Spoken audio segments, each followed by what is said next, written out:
Au début, je devais plutôt être comptable. Mais compte tenu de l'amour de la profession, le fait dans les maternités, à chaque fois quand j'accompagnais les grandes sœurs, les tantis, je voyais la sage-femme qui ressortait avec le bébé et qui apportait la joie dans la famille. J'ai dit, mais tiens, il n'y a pas un métier plus noble que ce métier. Pourquoi ne pas aller? Je vois qu'il n'y a pas de souffrance dans ce métier. Alors, c'est l'analyse que j'ai eue et j'ai eu vraiment l'amour du métier et j'ai dévié complètement pour aller faire la formation de sage-femme.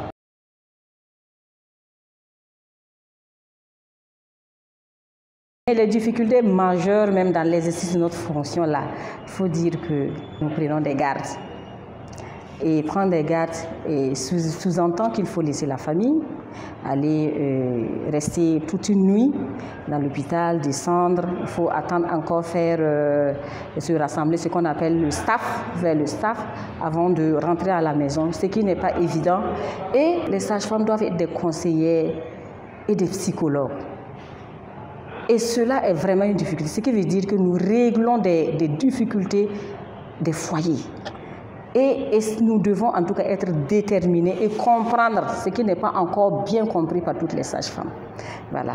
Donc, il faut reconnaître que les plages horaires que nous occupons dans l'exercice de notre fonction, là aussi, ça impacte souvent notre profession. Et on est amené souvent même à quitter la région pour aller travailler ailleurs. Pour l'amour du métier, ça impacte en tout cas la cohésion dans la famille. Et nous sommes confrontés à une insuffisance du matériel médico-technique pour même pouvoir s'exercer. Et on va avec les moyens de bord.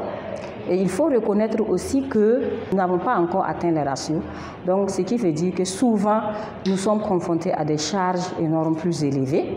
Voilà. Et il faut également notifier que la profession, les sages-femmes sont souvent incomprises par la population.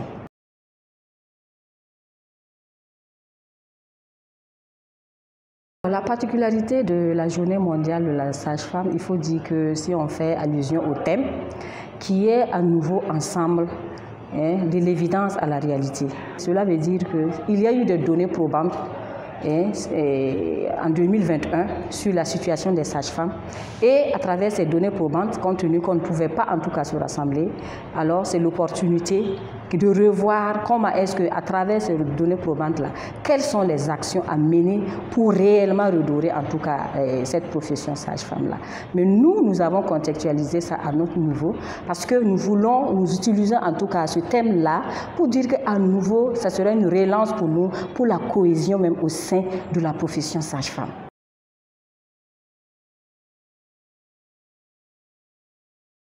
Il faut dire que nous avons commencé à militer dans l'association depuis que j'ai su qu'il y a l'existence d'une association burkinabé des sages-femmes. Alors, rapidement, je suis allée m'inscrire comme membre parce qu'au début, on était dans les régions. Bon, on n'avait pas encore eu l'information. Voilà. Mais depuis que nous sommes arrivés à Ouaga, et j'ai pris connaissance en tout cas de l'existence de l'association. Rapidement, j'ai adhéré. Et il faut dire que j'ai pris le lead même là où j'étais dans mon CHU, Tenganego, pour mettre en place la cellule même de l'association. Et ce n'est qu'à partir de là maintenant que nous participons les activités avec le bureau national. Et c'est au fur et à mesure, compte tenu aussi de ma détermination et tout, que bon, les membres ont eu à me voter pour que je sois à la tête de cette institution.